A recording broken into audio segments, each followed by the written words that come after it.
Okay, we're recording. Okay, today's date is Tuesday, January 20th, and it's our first meeting of the curriculum committee of the year. All present except for we are missing, Kelly Bunch. Here. Okay. The agenda for today is to take a look at our enrollment class sizes. And we're going to do updates on a few items that we have seen really in the Wonders was a little bit earlier, but most of them throughout this year already. So we're going to take a look at Wonders, do an update with the interactive mobile museums and our introduction to integrated circuit design and semiconductor technology, that RPI course that we have learned about. And finally, we'll talk a little bit about portrait of a graduate, cultural responsiveness specifically. All right. So before we begin, I just want to kind of talk about, around enrollment. It was too fast. All right, so let's go ahead. Go do enrollment. Then we'll talk about the next thing. Thought we were doing Wonders first. My goodness. It's been a very long day. I apologize. So I just like to go over, and this is something we talked about doing around this time, is what our anticipated enrollment numbers are for next year based on our current budget that we have. So our current allocations that we currently are seeing, what our class sizes look like, basically K through 8. It can change 9 through 12, and I can explain that as we get into scheduling and conversation. But really K through 8, just so you kind of understand what we're looking at, what our class sizes look like, and kind of go from there. Because if you're looking at budgetary concerns and you're looking at class sizes, those go hand in hand sometimes in school districts. Unfortunately, Robin, I know you've been in school districts where that's happened. I've been in school districts where you have to find $750,000 to $1 million. Your class sizes go up from 22 to 25, and you're able to do so. Not the best thing to do for many reasons, but the board should at least know what our current enrollment size is. So, and this really hasn't changed much. Is this class sizes too, Karen? You'll see the number of sections. So at the elementary level, you'll see that they range from, if we have the projected ADD that Mr. Rubenzio was expecting, they range from 16 in kindergarten and then the rest, 16 to 18.4. So basically 16 from 1 to in class. And that's pretty low. Those are good numbers. And you can see that we've had a lot of lower numbers in the past few years. Our goal is our K1s to keep as low as possible. K2s, try to keep it there. And then you start to see some increases. Even then, though, you're still looking at some, 84 students with 5 sections. Really nice numbers. Yeah, 16 from the week. Yeah, those are really nice numbers. 92 with 5 sections, still again, good numbers. And 90 with 5, 18, 19 kids. So, those are, in comparison to other districts for 5th grade, 4th grade, those are really good strong numbers that we like to keep.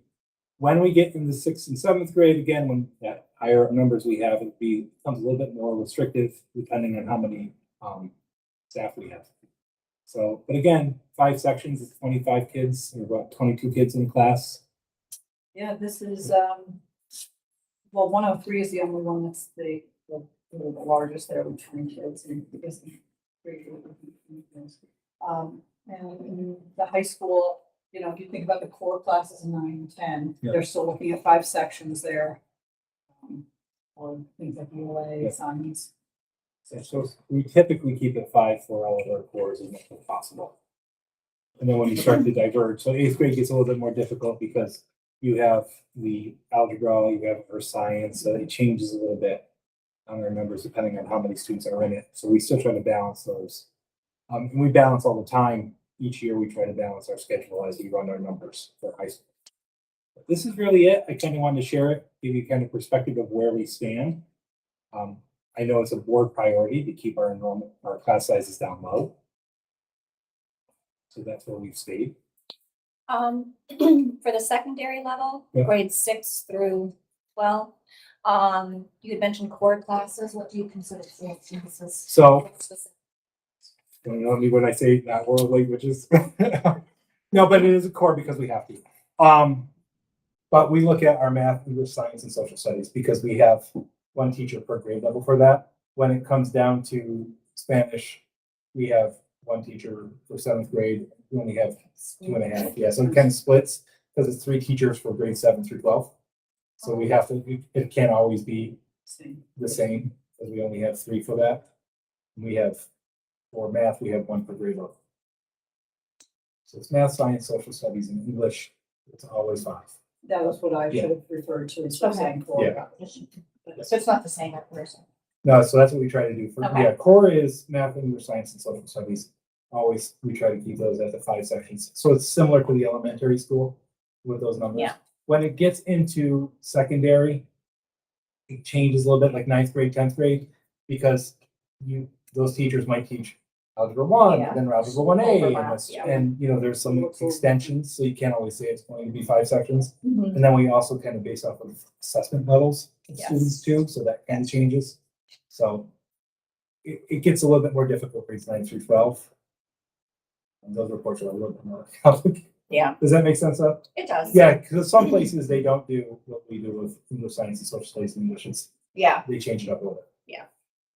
We try to keep it even. I think it makes a lot of sense to keep it that way. It keeps continuity not only for the students, but for the teachers. Any other thoughts on this? English, music teachers, you can have up to 100 kids in the classroom. At it. For band, it's different, depending on the roles. And there's contractual obligations. We are well below the contractual obligations in the majority of the classes. Any questions on this? Any initial thoughts, or we don't? And just so you know, currently at this point in time, with the budget that we have, the budget we've done, I do not see any changes in this. But always, again, you never know how it all pans out after we start looking at runs and putting everything together. Runs just came out today, so the budget really starts for us. But currently, I do not anticipate making any changes unless we desperately need to do so. Yeah, good place, right? All right, so here's what I wanted to. This is where I was getting at, I apologize. Yes. I asked Karen to give a brief update on Wonders, and the reason why is because this committee was the first committee to really learn about Wonders. When we were talking about the different reading programs and putting it on, we talked about what type of professional development we have, what the rollout looked like, and now here we are 3 years later. And right, that's Middle of our third year. that's where I want to kind of come back to saying 3 years ago or 3.5, 4 years ago, we talked about this. We talked about all the different reading programs and the concerns brought up. And now here we are, we're actually weaning off the professional development at this point. So I think it's at a point in time where it's, at a 3-year plan that's been established. And I just want to give Karen an update on this. This is the committee that did the work. So I thought that's kind of the reasoning behind it. I know, right? It's amazing, right? 3 years. I was like, holy cow. So, Time for a new one. Yeah. Or am I joking? please. Okay, so, as you stated, Wonders is our elementary reading club program. We are in the middle of our 3rd year, and I just want to do a little recap to remind everybody the supports that we put in, but also how we've grown with this program. In the first year, we actually started with 2 half-days that are just given to us with the purchase of the program. But in addition to that, we had 13 coaching days from one of their top coaches, Sue Christinger at McGraw Hill, who's been wonderful. Teachers have reached out to her ongoing. So whether or not she is coming in the next 6 months, they can send her an email and she will respond. She's really, really been good to me, been good to our teachers, I think. But that first year was really obviously just really learning the program. We had grade level sessions. Actually, we continued that throughout, but we had grade level sessions. She would go in and see teachers using Wonders with students. She'd provide observational feedback. She would give debriefs on the basics of the program. We were really learning at that point the must-dos and the can-dos, where these are the things that we absolutely really want to do. We have to do. These are the shared reading that are teaching the skills. And then where do we have some leeway, and what are the things really teachers learning, what can I let go of sometimes, because there's so many resources to Wonders and there's so many things. Even when they're doing the first year, I can remember, all the questions that they'll give you some suggested questions along the way. And Sue would allow the teachers to have those conversations where you say, you don't have to hit everything. What do the kids in front of you need? You are the professional, where their strengths are and where their weaknesses are. That's what you want to use. Those are there to guide you, but they're not absolutes all the time. So that was a lot of learning the first year. Karen, remember first year, we also used to say it's a slow roll, It's a slow roll. right? We We, did it we slow- said it's right. slow roll. We just And, started with the shared. and a lot of then we times- brought in the next part. and what happened, and I think that's to our teacher benefit, to the credit of our teachers, is we saw some of them saying, well, I don't want to be slow anymore. I want to do this. They would jump. Right? a They would little bit. jump ahead and go through. So they started to lead, I think, some of that momentum. And Sue would help kind of like predict that. But we tried to keep it as slow as possible that first year. Like it's Yeah. just about fidelity. This Yeah. first year is Let's how do learn we it. roll it out? How do we do it? It doesn't have to be perfect. We just gotta get the Sit with it on basics. your lap if you need to see where you're going next. And at the end of that year, you guys might recall, if you were in this committee, then we did a survey and we had 90% of the teachers saying, I feel comfortable in September Yeah. starting this year. I don't have questions. And we went back to the things they were looking for, which was more time with writing, more time with assessment. So year two, we had Yeah. Sue come back 6 days. I think there are three different months in the year, maybe like in October, March, and May or something like that, or October, January, March, something like that, where she would come in for 2 days. And that's when we do those grade level teams that would work with her. And that's when we delve into the assessments a little bit deeper. Expanded into supplemental writing. That was something that the teachers were looking for. And we even started those discussions on how to incorporate trade books. So something our fourth and fifth grade teachers in particular were interested in is we don't want to not be able to do those novels on occasion. And Wonders has recommended texts that align to what they're teaching for their skills and that align to that essential question as well. So like I just Number the Stars and Bud Not Buddy were a couple of the fifth grade ones that they have just started to use. So that was part of year two as well. Kind of figuring those things out. This year, in talking to Sue, we brought her back in just last week for 2 days. And she said, your teachers are comfortable, they're experienced now. I think what we want to do is work more with the data and the assessments. So we matched up, we did half day with each grade level in grades 2 through 5. 3 through 5 are the ones who have to take the New York State assessments. And we looked at priority New York State standards, types of questions that are on those tests. We have the data. Mr. B and I had already met with grade levels looking at that data. But we identified those priority skills that were also in the progress monitoring assessments.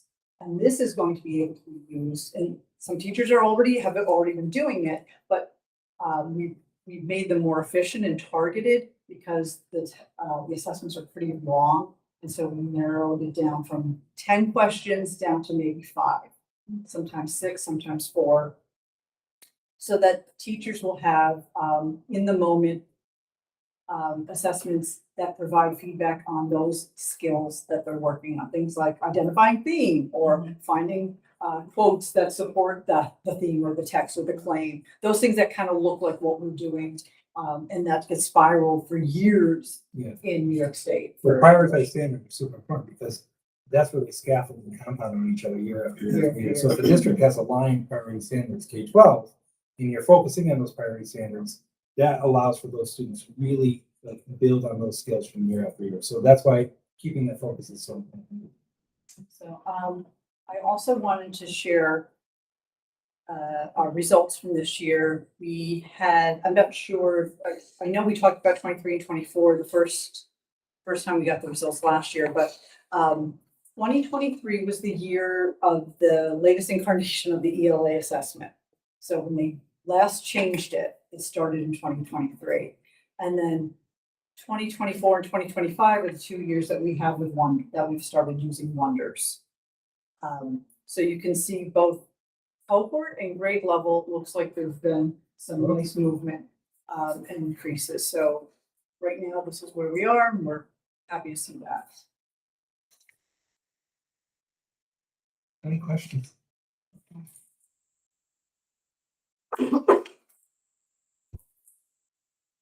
Okay. And are teachers seeing this in their classrooms, like improvements in writing?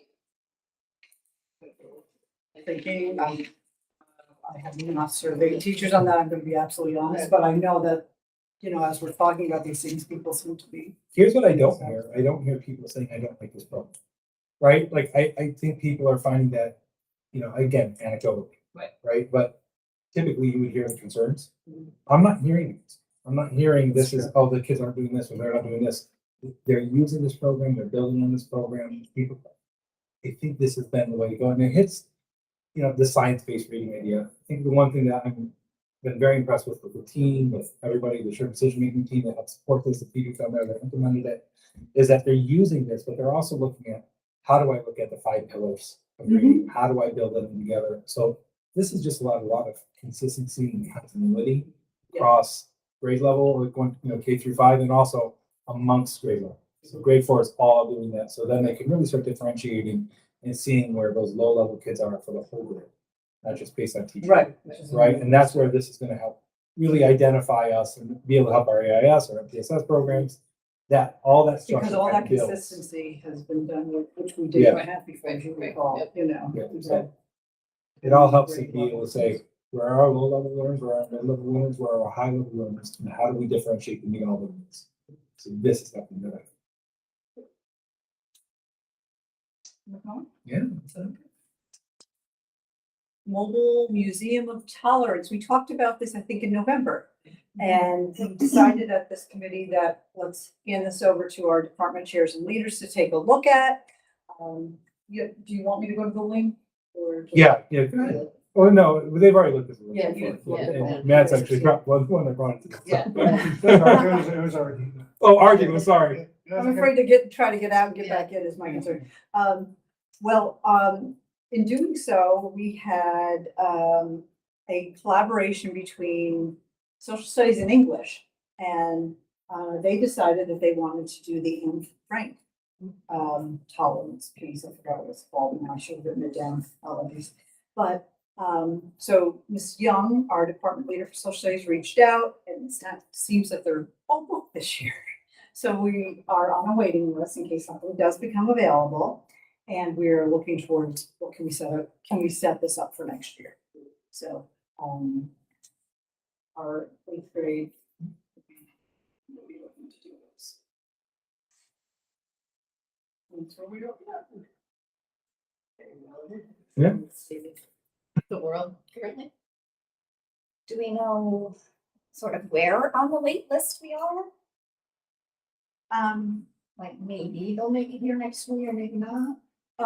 Next year we're good. Oh, okay. Yeah. We're It's trying to this set year. up a date for next year. right Okay, now. but, okay, But Gotcha. she said, let us know if something comes up this year, if something is Okay. canceled, we can move okay, forward. Because I think our teachers are yeah, interested. yeah, And as you all know, that we've been in schools, is unfortunately in schools, you're usually planning a year out on everything you do. It's always, if you can get something in quicker, that's amazing, but most times it's always planning a year ahead or 2. And I like the idea that you threw it to the teachers and department chairs to figure out what fits best. It's Yeah. all about voice And and that where was- the voice is Yeah, important. because we kind of thought, yeah. I don't know if we Yeah. do it. And we said, Karen and I, we can tell people, but it's gonna be top down, it might not fit where it's going to Right, be. and this We is might not make the embedded right and decision. it's, I yeah. appreciate In that. fact, we pulled back on, I know, over the years of doing the full play of Anne Frank. I know that we have a new book that's more, Yeah, that's true. the Bruce book that they use, that has multiple, different times and different things. And while we do Anne Frank, we don't do it in the same way, so this is good. Right. And finally, a revisit to the RPI class that is working in conjunction with Siemens and HVCC, Intro to Integrated Circuit Design and Semiconductor Technology. So I want to talk about the first bullet. It says they're gonna release the schools that get to do it on February 15th. Mhm. I was the first school. They said it was first come, first served. And I was the first one to say I wanted to do it. So I'm guaranteeing us, if we're not, I'm gonna Yeah. have a And problem they were with that. supposed to have it in January. We should have. Yeah. But they said first come, first serve, and they said you are the first one. So So we've got that there. I got it. We're definitely gonna be in the pilot high school. Yeah, I'm pretty sure.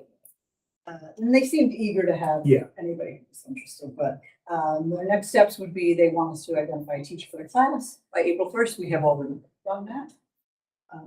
You bet. Is it okay to talk about? So, Sarah Mills, who is our physics teacher and also does a Project Lead Weight course, she would be the teacher that we are thinking would be doing this. She is great with the 5-day teacher training this summer.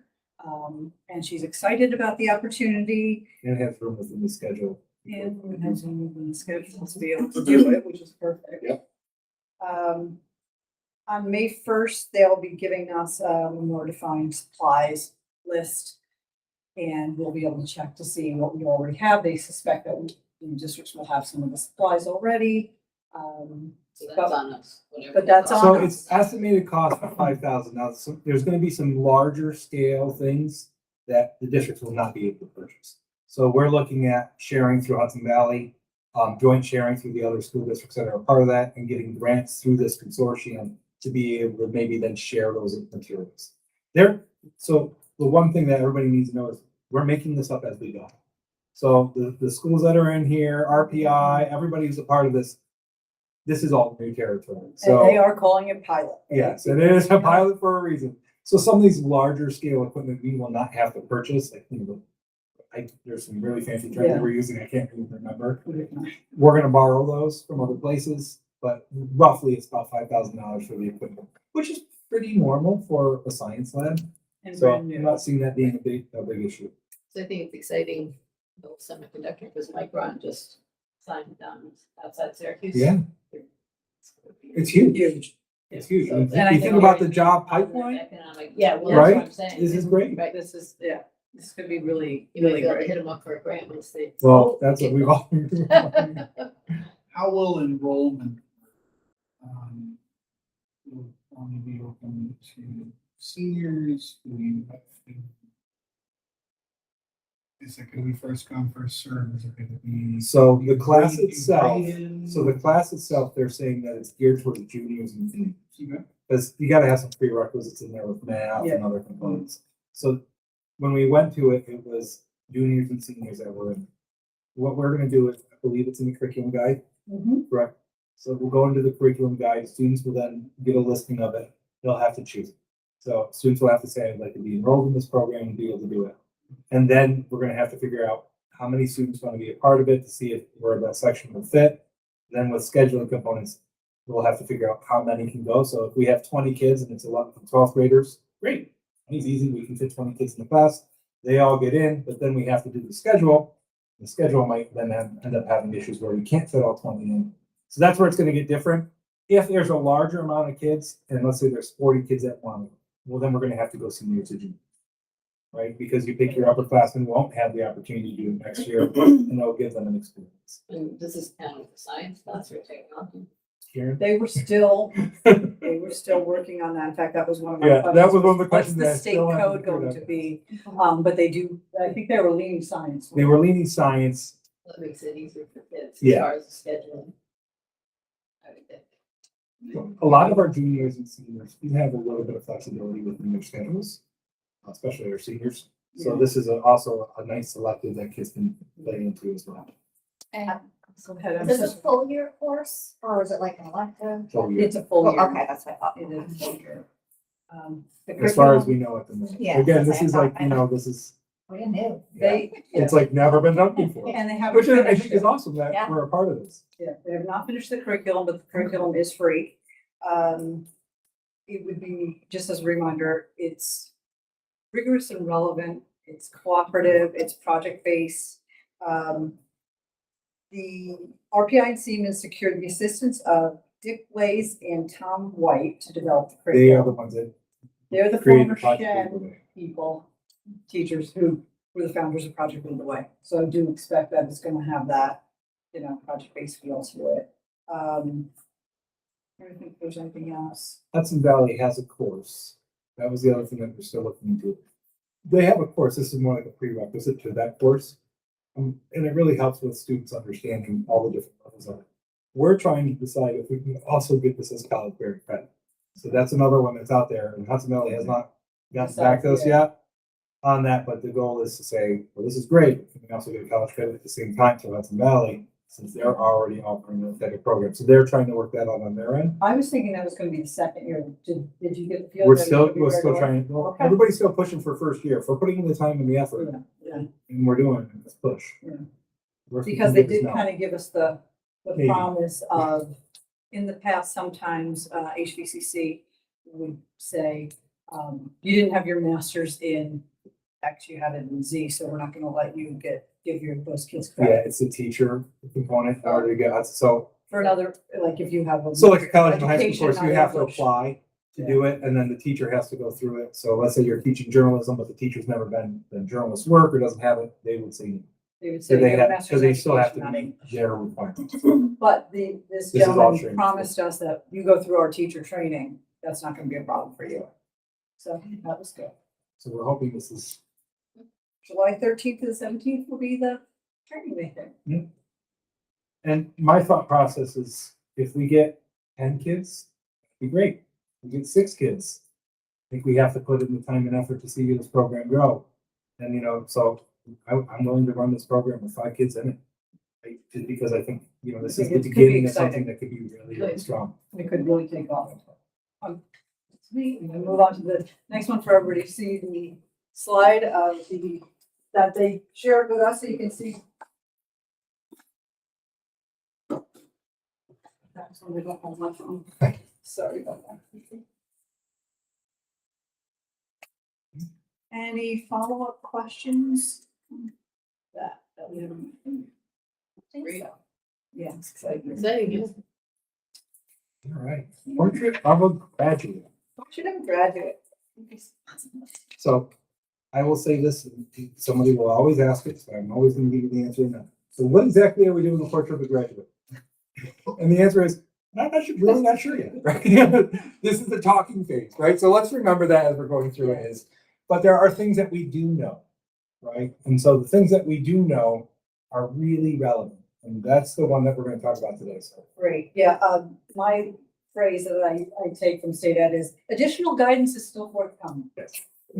But yes, what we do know is, we know that they have, they really want to move this idea towards flexibility, real world skills, improving student engagement, increasing students' understanding of how different subjects relate to each other. They have those 6 attributes you might recall: being a critical thinker, being academically prepared. You can see them going around that wheel, effective communicator. But at the heart of it, as a reminder, at the heart of it is that culturally responsive, sustaining education. And you might recall that some years ago, they came out with a framework with all that information on culturally responsive sustaining framework. And even before then, because we had started talking about this, the district started investing in doing some of that professional development work. And then we moved into putting that into our curriculum maps, where we were looking for cultural competencies and multiple perspectives as a way to say, you know, this is where we are already in our current practice. And I shared the framework with you because it's giant. It's a huge packet, it talks about all the 64 roles. pages. But there's another item that I think is very important that comes out of it. So the one thing that I want to share today, kind of go over with you, we talk about where we're going with this, is New York State has put out crosswalks. So and I don't know if you had an opportunity to look at them, but if we go to the staff crosswalk, See if I so can get- yeah, and I can share it if you can do that as well. Maybe we share the status, right? Yep, or I can do it. There it is. So, Perfect. So this I found to be unbelievably powerful. And it's powerful because it really talks about 2 things. There's one for teaching standards and crosswalk for integration in the classroom, and then there's one for the district leadership. The one I'm showing you is for students, because for teachers to students, because you need to know what that is before we talk about what we do and then where we're going as a state. So if you look at this, the knowledge, the first one up there is really small. So I have it here so I can read it. Knowledge of students and student learning. So it talks about the framework principle, understanding and valuing the cultural backgrounds of all students. And then it talks about the integration, right? Teachers actively learn about their students' cultural histories, languages, and experiences, to inform instructions. Then it talks about what teachers can do and practice. And then it talks about the look fors. Lesson plans including students' cultural backgrounds, which Karen's been working on with department chairs. Students' work that highlights personal experiences. It doesn't mean, it just means personal experiences in general, right? In classroom discussions, affirming student identities. And then the key message. So this is a powerful tool for teachers to understand because people are like, well, what do I actually do? What does it look like in the classroom? So Karen's going to be working with this and using it as a department leader and going through department leaders and sharing that at grade level meetings so people can utilize this.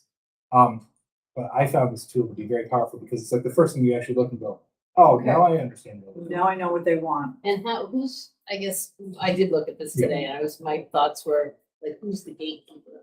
You know, because I know that we've had issues sometimes when a teacher has chosen something that maybe the outside world doesn't appreciate with the intent that it's, you know what I mean? Yeah, So yeah, yeah. I'm thinking of I do know what LGBTQ. I got it. or So all let me these use kind an of things. example. I'm in second grade. I'm a second grade teacher. I pick a book where Yeah. the book has two parents and they're same sex, right? Right. But if we're following the framework, that's an opportunity. There's options for us as part of our board policies and everything else that go along with that. But we're going to encourage different representations of our student body and our community, right? And so that's really where it comes from. And those conversations, I'm going to lead to the next one Okay. because I mean, that's I where we. personally think this is great, Yeah. but I can just see it. No, you're totally right. Right. That's why I want to go to the next one, because that's where leadership is. And that's a leadership question, because if we're doing this, that's why Karen has it in curriculum maps. People talk about it. They work with department leaders. So we have all those conversations, right? And the goal is that we as a staff, we bring them forward. And it's also for our special education students or economically disadvantaged, those cohorts that we have and understanding everybody's role in this world. Because as they leave here, they're going to go out into society, and it's not going to be the microcosm that's Voorheesville. Right? We're going to leave here to the bigger world, and we want our students to be successful in all different ways. So you're totally right. I think it's a really good point you're bringing up, and I want to go back to that when we go over the next crosswalk, if you would. I just have a quick question. Yeah. Logistics from the Yeah. teacher side.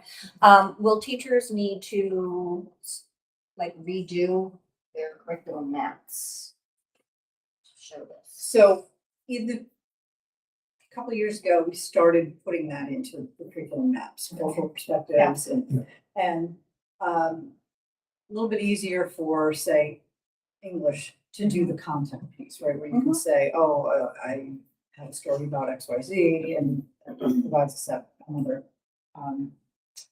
diverse representation in some way.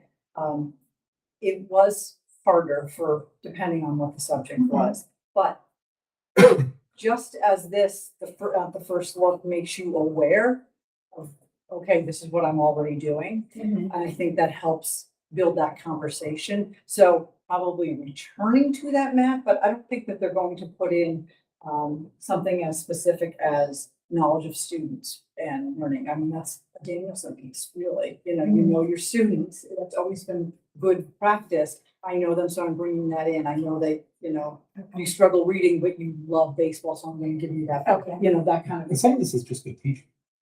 Yes. And some of it is honoring those voices, Yes. right? Like, I just wasn't sure if teachers would have to like totally revamp their curriculum maps no, I to don't. prove that this is. I don't think they're That's it. there yet. I think at least if you can justify or talk Yeah. about it or speak towards it, right? Yeah. Karen has a point in some of the curriculum maps already where that's in. Yes, and I'm sure it shows up anyway, but will the state look to see some specific? We haven't heard any of this, right? Okay. And I think the point for me as a leader is, I think we talk about our values, we talk about what the expectation is for a portrait of graduate, we talk about the crosswalks. I don't have to justify it. Yeah. Or show you the proof of it. We should talk about our proof should be in the book, what we Yes. do. And with that, Karen, can you go to number 5? So funny how this all works out because of the conversations that we've been having about grading policies and everything else. Mm. My gosh, look at it aligns. Number 5, assessment for student learning. Teachers use multiple measures to assess and document student growth evaluate instructional effectiveness and modify instruction. I swear to God, when I get help create that policy, I did not use this. Right? So, But that's what I love. When they say it's at the heart of it, it sounds like, oh, okay, there's a But it line. is. No, it's literally and, in all these things. and look at this. Assessments are designed to be fair, unbiased, recognizing the diverse ways students demonstrate knowledge and understanding and provide multiple avenues for students to show what they have learned. And then the examples, performance-based, allowing multiple forms of expression, oral, artistic, written, digital, examine assessments for cultural bias and alignment to rigorous expectations. Doesn't that sound It's good very similar practice, to the right? grading policy work that we've done? It just feels like the. So that's really where this comes down from. It's not about being culturally responsive. It's about what's best for students and staff to be able to be productive. So I think people sometimes get misguided by the name, Well, Right. and I just think this whole topic is so, It's fun. and I think school districts don't necessarily want to draw attention to themselves Right. from a federal, national standpoint, but yet I think it's still very important work. It is. And I will tell you, as a student, when I was in school, I had children at the time. I have one of my children that was touched by a teacher because the teacher said, "You're not very good at taking tests." Right. And my child was like, "Dad, it's so sentimental because it's true. I'm not good at taking tests, but I'm good at other things." And that's the important point, right? When we're talking about being responsive, it's also knowing our students and what, the kid that isn't very good at taking tests, but they can articulate it, they can show you and demonstrate it in a project, then we should use that too. Yeah. Right? True, So and I like that because we're not letting go of, you still need to grow, we're still working with you on these things that are, Right. that are harder for you, but that doesn't have to be the way you Yeah. demonstrated your knowledge. other thoughts on this? But this was something that was brought to my attention. We're now utilizing it as a region as well. Because we think this is an important tool that can be utilized and help kind of like cement the work that we're doing as a group. Now, this one I thought was really, I'm going to share with you. Karen, Can you you go do to the next? Yeah, let me How see do if I you want me can. to do it? Let me just see if I can present. You'll have to stop presenting, and I can present. Oh, and it'll be well, very then simple. just do this. Let me do that. Are you sure? 'Cause- Yeah, let's try it. I don't know if I have the right one. So just go to this one. Yeah, the blue one. Oh, you got it. Oh, you did it faster. Holy smokes. So this is the one that is more for leadership, right? So mission and vision and values, right? Ethics and professional norms. And this is leaders engaging in and modeling equity for professional learning. Mission and vision statements visibly reference equity and inclusion, right? These are the things that we do as a district level. So Kathy, going back to what you were saying, right? We had an equity policy. We did those things as a district. So yeah, you know what? The gatekeeper is us. We're the ones that are saying, here's what we value as a community. And, I've taken this, and we have not done with the board, and I am going to suggest at some point we do a deeper dive into this and have some conversations and look at how we're doing this as leadership. But the leadership team has done this. Leadership team has went through this and talked about what they're doing with it, setting goals to be able to further things where they feel maybe they have what to do. And we have looked at that from the district level, which is my level, Karen's level, Karen Jones's level, down to the building levels as well.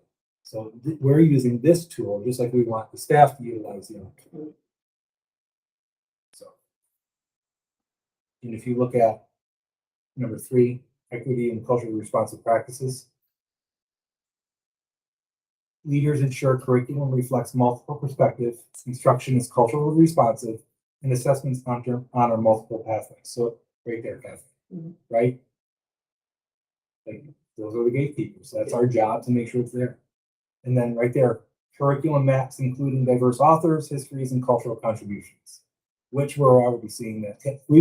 This isn't something, we've already been working on this for 3 years. I look at the third box over on number 3, leaders support teachers in integrating. I think that support is going to be important. Right. Integrating diverse Especially voices. when You you brought that up. have the parent who's Right. disagreeing. You don't want someone to take a risk to do something and then not get back up. Right. So that's the point of this, is that these 2 frameworks, and I won't say this often, State Ed did a very nice job. Yeah, of no, this. they did. They really did. because it really It combines. feels very right? thoughtful It and does. very intentional. Yep. I just thought we want to share them and go over it. If you have any questions on this, and also to show that we're doing this work. We're already, our district has already been doing this work for a few years now. And now it's good to say, because unfortunately, there's districts that have not, right? So I feel like this is, when I look at it, I go, no, we've done this, no, we have some work to do on this, but we're definitely moving forward. Any questions on this? Now, the number one, third box over, leaders host school-wide listening sessions. Is that like, might go bring it to PTA, or are we? Yeah, I don't know what that is yet, to be Yeah, very, yeah. that's when you're doing the mission and vision, Okay. and we talk about those things. When you go to student revise the mission and vision, so that would be something that the board would then do. Something that was talked about, Hmm. eventually get to Yeah. when Ria was working with us. Like eventually. Yeah. Oh, That the community wants me to listen. well, again, it's, Fourth grade. that's a good one, but I also think it's too, All the like, diversity. this is K-12, right? I mean, this is all the state, so it's Yeah. different communities and different groups. I'm sure. Very small community. Any other, and there's a lot, like, if you keep going through this, it just, I don't, I think 10 is really important.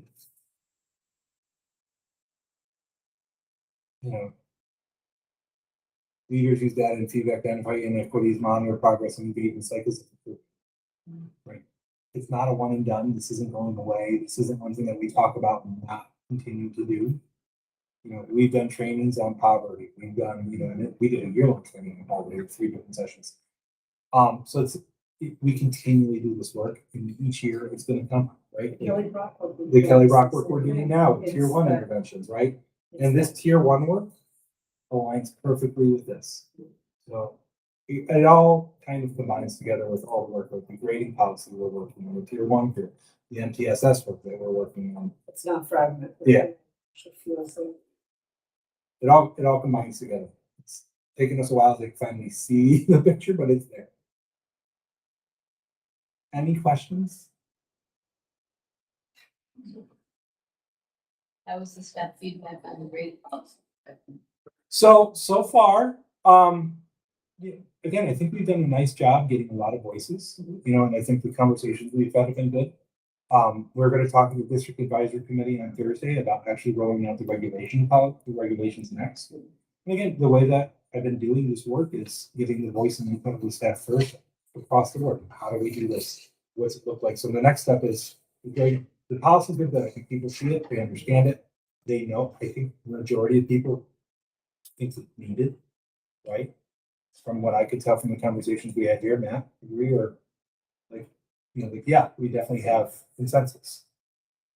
Yeah, absolutely. Yeah. I mean, I haven't frankly received the feedback that not be necessary. Yeah, I think even like when they were here, I thought the conversation was great. The next step is really going to be the regulation index, right?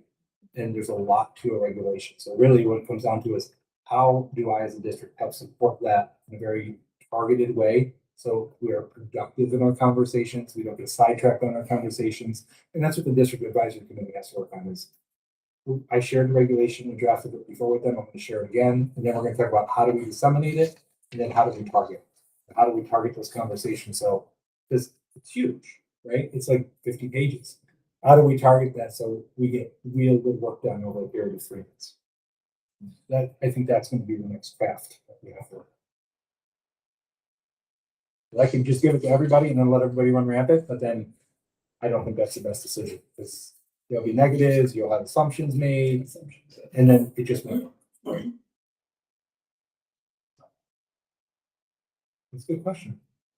It keeps me up at night. Yeah. I do have another school district coming in at the end of this week to actually talk about how we're rolling it out. We were actually very impressed with the work. So they're coming in to see what we've done as a board, look at our policies, and pick my brain about rolling it out the same way. So I've talked to another district who wants to do the same thing. So right now, there's 2 other districts that are interested in modeling the work I'm doing. So that's positive for the staff. And Yeah. And how does the staff, I mean, is there gonna be some professional development time, like grade level time or department time for them to adjust? all of the above. all of it? So our goal is to get department time, staff level time, grade level meeting. Our goal is to also get curriculum development time up in summer. So that way staff can work on this as a group. Because if I say our decision is grades 6 through 12 will work with department leaders to create a grading policy for science. Well, guess what? If we're gonna have them do that, then we better pay them to get the work done, right? We can't just assume that work's gonna get done. So there's gonna be time over the summer that we're allotting and have the professional development to be able to allot money for that. No, so, no, if we want the work done, we should expect the work and pay for it. So. Yeah, I don't think this is something we can do well without putting targeted time and effort into it. Good question. Anything else? That's all I got today. Thank you. All right. I'm going to stop the meeting.